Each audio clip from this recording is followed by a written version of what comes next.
রেস্টুরেন্টে গিয়ে এক গাদা টাকা খরচ করে জামুন মকটেল বা ব্ল্যাকবেরি সোডা না কিনে বাড়িতেই এটা এভাবে একবার বানিয়ে দেখুন। দারুণ হয় খেতে, আর আপনার পকেটের টাকাও বেঁচে যাবে।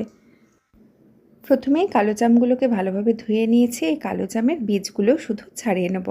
ওপরের যে শাঁসের অংশটা আছে প্রত্যেকটারই একইভাবে বীজটা আলাদা করে শাঁসের অংশটা আলাদা একটা বাটিতে নিয়ে নিচ্ছি।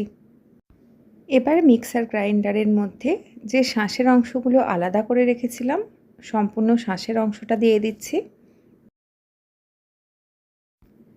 এর সাথে দিচ্ছি স্বাদ অনুযায়ী খুব সামান্য একটু নুন, আর দিচ্ছি অল্প একটু চিনি। এতে কালো জামের একটা যে কষা কষা ভাব থাকে সেটা অনেকটা চলে যাবে।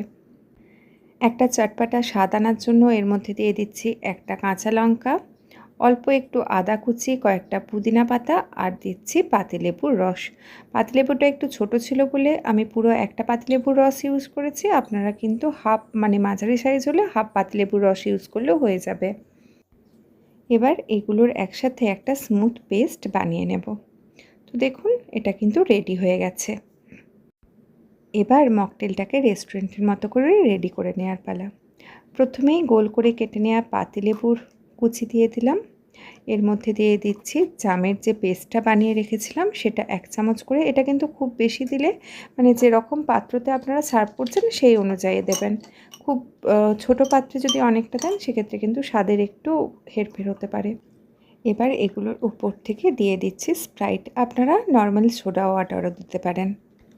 সব কিছু একবার ভালো করে মিশিয়ে নিলেই ready restaurant style jamun mocktail বা কালো জামের শরবত বা জুস, যাই বলুন, নামে কী বা আসে যায়।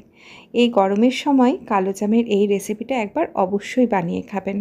দেখা হবে পরের দিন আবার অন্য কোনো রেসিপি নিয়ে। ততক্ষণ সবাই সুস্থ থাকুন, ভালো থাকুন, সঙ্গে থাকুন।